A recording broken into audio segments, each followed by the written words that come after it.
Welcome back to Rare Devils Talk, everyone. I am your host, Sashin, and we lost to Galatasaray in the week in the Champions League at home. Another loss at home yet again.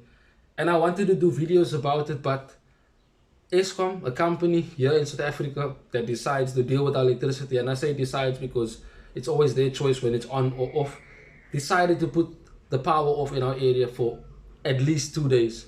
I'm back today, decided to, of course, do a video for our preview to Brentford, but I want to take the time to speak about our Galatasaray loss and then at the same time go into the preview to our game against Brentford. Now, Ten Hag made comments quite a lot about following rules, doing the right things, sticking to the principles, you know. But it seems like these players are not able to follow these guidelines. They seem to fall into the same traps and make the same mistakes game in, game out.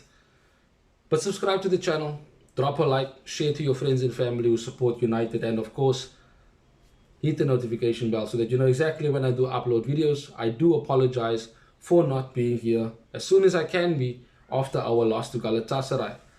But that was a game where we had to win. Our first home game in the Champions League, we had to win it.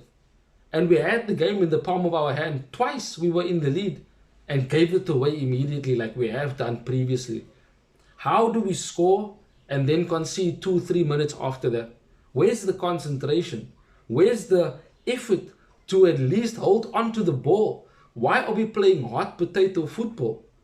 I can't understand why there is this lack of thought to hold on to the ball. Make the opposition chase us.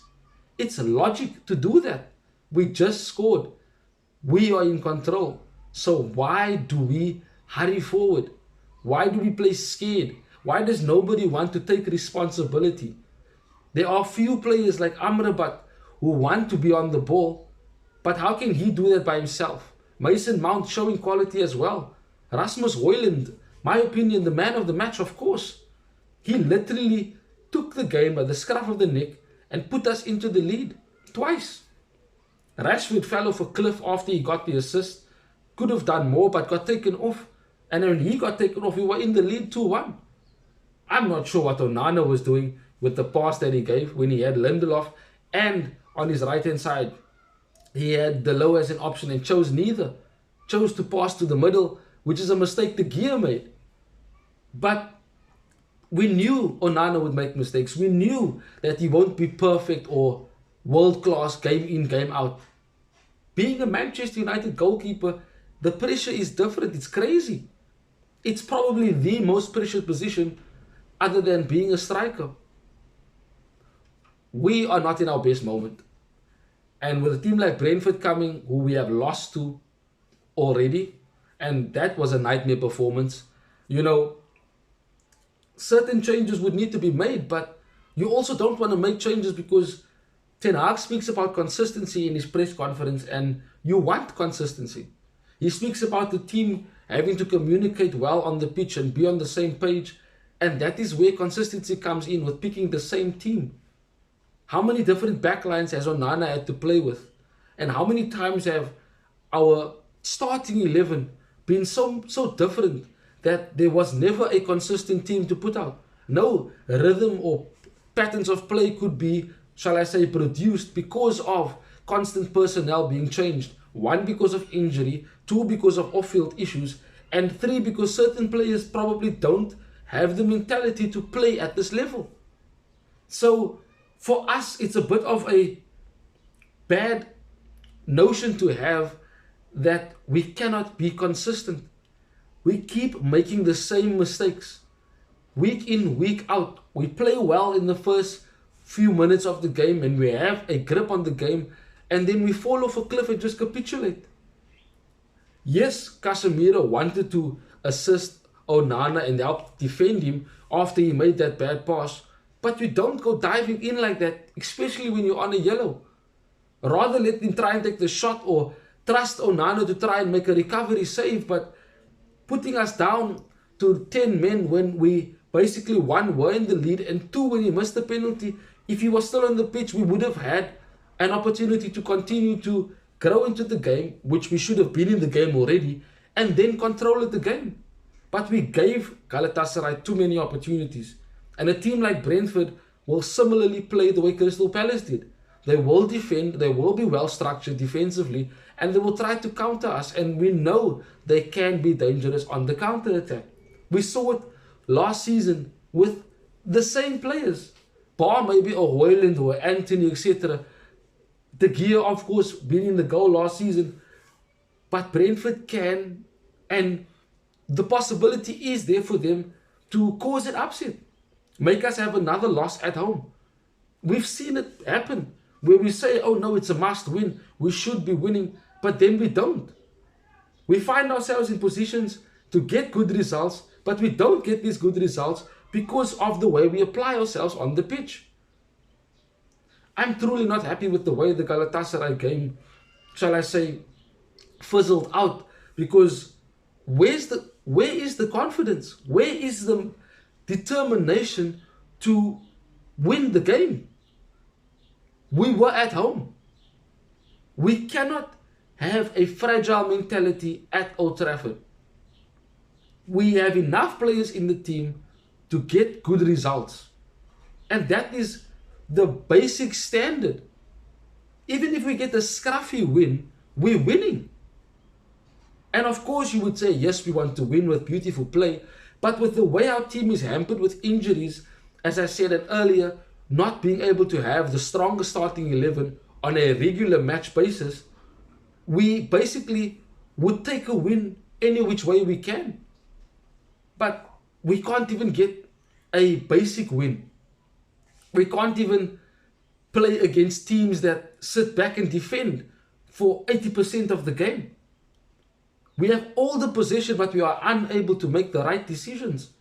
And then in the back of the defense, we make stupid errors that cost us the game. Week in, week out, this cannot happen. So for me, Brentford, we need to be much better. And for me as a starting 11, I would go with Onana in goal. I'm sure Ten Hag will stick with him. He is the number one. He was the keeper to come in and replace De Gea. And we knew he will make mistakes. And I think Ten Hag will continue to back him and he will start tomorrow, surely. For me, the back four has to be this, because we need to put Amrabat in midfield. He needs to play alongside Casemiro. We might not have Casemiro for the Champions League games after the international break, but we need to have him play alongside Casemiro. But for the back line, I would start Maguire and Varane as the centre-back partnership, because we will have more possession of the ball. And I'm sure Maguire, based on previous games that he has played, he's shown some decent form. So he should come in and play alongside Varane, so that Lindelof can go play right back and Delo can go and play left back where we know he can play. Lindelof has played right back for Benfica and has done it for us under Mourinho and under Ole at times. So we should be able to play with that back four to allow for some balance. Amrabat is not a left back. He can play there, can do a good job there, but we need him in midfield. We need him there to allow us to get a grip on the midfield so that we can have control of the ball and win the ball high up with more efficiency and allow Amrabat to control the tempo even better. So as I said, of course, him and Casemiro in the middle, Bruno in the 10. Ten Hag confirmed that Antony is ready to start, so I do believe he'll start on the right-hand side. On the left-hand side, as much as Rashford is not in good form, I think, and I know Ten Hag will start him on the left-hand side. And of course, our 2-goal hero against Galatasaray, undeserving of being on the losing side, will start up front tomorrow against Brentford. That, I think, should be the team. However, Ten Hag might go with Amrabat at left back, put Mount in the midfield, and have Antony on the right-hand side. And that would be something that is expected. But in terms of balance, in terms of getting Casemiro and Amrabat together in that midfield to allow us control, he needs to have Delo on the left back and put Lindelof right back. That should be the way I would start. And as I said, Brentford is a team that will counter-attack us, and they will look to be dangerous when they get the opportunity to do so. We need to be ready for that. We need to not make the same mistakes at the back that we have done. We need to be smarter when we are attacking, and in the final third, make the right decisions shoot when we need to shoot, pass when we need to pass, and cross the ball in the box for heaven's sake so that Rasmus Højlund can attack the ball like he wants to. Too many times we're in crossing positions and we are not crossing the ball in. We need to do that. So, again, nothing but a win. Simple as that. That is what needs to be the main outcome. A win at all costs so that we can have some positive outlook towards the international break and then come back fresh, have players that are returning such as Kobe Mainu, etc.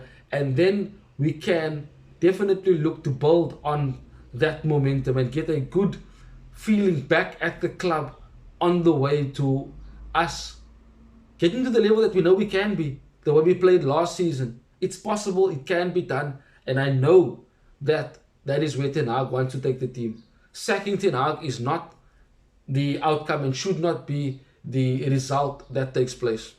Arteta literally finished 8th in his second season. If you want to go further back, Guardiola finished 6th in his first season. You look at Klopp, it took him 3 years to build a team to compete fully with Manchester City. So even further back, Sir Alex went from 2nd to 13th in his 3rd year and still became the greatest manager of all time, in my opinion. So sacking managers should not be what we find ourselves doing or what the board finds themselves doing. Ten Hag is the one, and I do back him. He needs to be the man to take us forward, and he will bring us out of this. I believe that. We just need to get the players that do not want to be here out of the club. But thank you for joining me. Of course, Brentford tomorrow, a massive game for us, a must win. And I do hope that we win. I want us to win, of course. So subscribe to the channel, drop a like, hit the notification bell, and of course, share to your friends and family who do support United. That is it with me, your host Session on Red Devils Talk. Bye-bye. Thanks for watching. If you want more content on Manchester United, like, share and subscribe.